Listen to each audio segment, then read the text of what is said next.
یہاں اتنے خاکے بن گئے اور تم کہتے ہو تہذیبوں کے ٹکراؤ. حضور تو آئے ہی تہذیبوں کے ٹکراؤ کے لیے ہیں. تہذیبیں نہیں، حضور آ گئے. ہم ان تہذیبوں پر تھوکتے بھی نہیں ہیں جن کو تم تہذیب کہتے ہو. جن کو اپنی ماں اور بہن کا پتہ نہیں ہے وہ کون سی تہذیب ہے؟ ہاں جی. جن کو خنزیر اور بکری کے فرق کا پتہ نہیں ہے وہ کون سی تہذیب ہے؟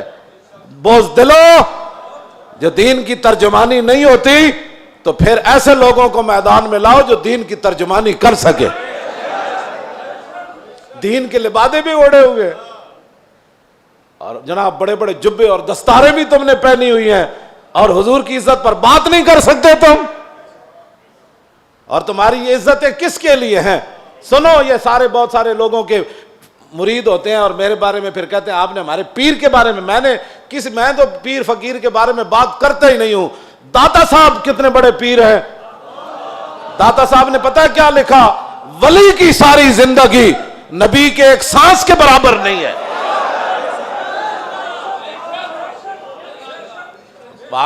صرف نبی کے امام الانبیاء کے تو خلق سے اولیاء. یہ داتا صاحب کشف المحجوب لکھی گل. ہن گل کرو تسی. جدوں حضور دی عزت دی گل آوے تے پھر کھڑا کوئی نہ ہوئے پھر وہ پیر ہے. تے پھر اپنی جاناں بچائے تے اپنے جناب ادارے بچائے تے اپنے خانقاہاں بچائے. رسول اللہ کی تو سانس کی بھی کروڑوں حصے کرو نا پھر بھی اس کی ساری زندگی اس کے برابر نہیں ہو سکتی. کروڑویں حصے کے بھی. یہ تو داتا صاحب نے صرف انبیاء کی بات لکھی ہے. رہ گئی حضور کی بات تو خلق سے اولیاء اور فاق النبیین فی خلق وفی خلق ولم یدانو فی علم ولا کرم وکلہم من رسول اللہ ملتمس غرفا من البحر اور رشفا من الدیم وواقفون لدے عند حد من نقطۃ العلم او من شکلۃ الحکم. ایدہ تو میں ترجمہ نہیں کر سکتا انبیاء دی عظمت دی وجہ. امام بوصیری گل کتھے جا کے کی تھی کہ حضور دی شان کتھے جا کے ہے. فرمایا سارے انبیاء اور رسل حضور سے یہ عرض کرتے رہے کہ حضور اپنے کرم کا ایک چھینٹا ہمیں بھی عطا فرما. وَكُلُّهُم مِّن رَّسُولِ اللَّهِ مُلْتَمِسٌ غَرْفًا مِّنَ الْبَحْرِ أَوْ رَشْفًا مِّنَ الدِّيَمِ. یا اپنے سمندر سے ہمیں ایک چلو عطا فرما دو. اے لفظ اے شیر ہوندا نا دائیں بائیں تے حضور نے تو سنیا سی بوسیری نو چادر دیتی. جے دے وچ کوئی گل ہوندی تے حضور نے فرمانا سی بوسیری اے شیر کٹ دے. تمہیں مقام رسول کا پتہ ہی نہیں ہے. باتیں لوگوں کو اگر مگر کی کرتے ہو. اگر مگر سے ناموس رسالت پر پیرا تھوڑا ہونا ہے. اگر مگر سے پیرا نہیں ہونا. پیرا رسول اللہ کی عزت کا ایسے ہی ہونا ہے جیسے صدیق اکبر نے پیرا دیا, جیسے فاروق اعظم نے پیرا دیا. باقی رہ گیا حضور کا جلال, تو وہ میں آپ کو پڑھ کے سنا دیتا ہوں کہ حضور کا جلال کیا تھا. مولا علی راوی ہیں اس کے. اب مولا علی کیا کہتے ہیں, غزوہ خندق کے موقع پر جب رسول اللہ پہرا دے رہے تھے ہمارے ساتھ کھڑے ہو کر, 25,000 کا لشکر خندق کے کنارے کھڑا ہے اور وہ یہ چاہتے ہیں کہ عمر بن عبد ود کی طرح ہم اپنے گھوڑے دوڑا کر خندق کو عبور کریں اور مدینہ پاک پر حملہ آور ہو جائیں, حضور پر حملہ آور. حضور خود پھر تلوار پکڑ کے کھڑے ہو گئے. اور جب رسول اللہ بھی کھڑے تھے وہاں تو سورج غروب ہو گیا. حضور کی ظہر کی نماز بھی قضا ہو گئی. جب عصر کی نماز قضا ہو گئی تو محبوب, یہ بھی حضور کی رحمت للعالمین بھی ہے, یہ بھی خلق عظیم ہے. تم نے کون سا خلق عظیم کی مثالیں دیتے ہو؟ مائی کوڑا پھینکتی تھی اور تم یہ باتیں لوگوں کو سکھاتے ہو فلاں کو معاف کر دیا. وہ حضور کا اپنا حق تھا معاف کیا. امتی کو حق نہیں بنتا کہ وہ حضور کی طرف سے خود منصف بن کے لوگوں کو معاف کرتا رہے. یہ قیامت کو فیصلے ہوں گے کہ رسول اللہ نے کس کو معاف کیا اور کس کو معاف نہیں فرمایا. ہم کون ہوتے ہیں حضور کے حق معاف کرنے والے؟ اب جب سورج غروب ہو گیا تو ذرا سنیں حضور کا دعائے جلال کیا تھی.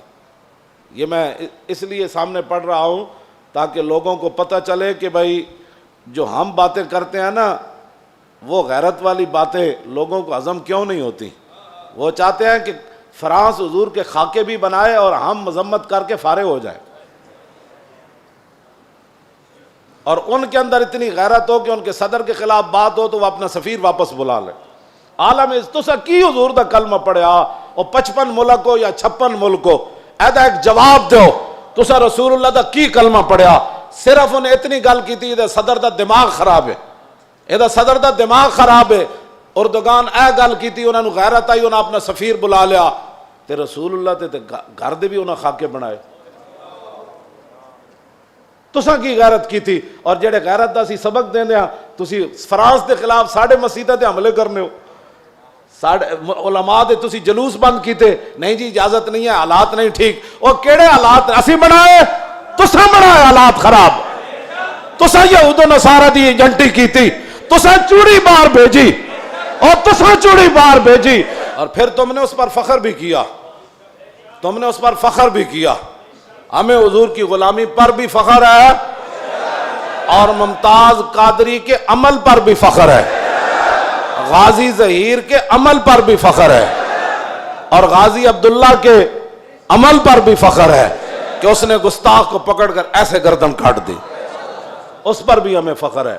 اور فرانس کے اندر جو کچھ مسلمان اپنی بساط کے مطابق گستاخان کے خلاف کر رہے ہیں، ہمیں اس پر بھی فخر ہے، ہمیں اس پر بھی فخر ہے، ہمیں اس پر فخر ہے، ہم ان کے ساتھ ہیں۔ تم گستاخ کو چھوڑ کر کہتے ایک چھوٹے سے گروہ تھا اور ہم نے اس کو اندر کر دیا اور چوڑی کو چھوڑ دیا، تم نے اس پر فخر ہے اور اس فخر پر قائم رہنا، دنیا میں بھی قائم رہنا ہے تم نے اور قبر میں بھی قائم رہنا ہے، کل حشر میں بھی تم نے اس پر قائم رہنا ہے۔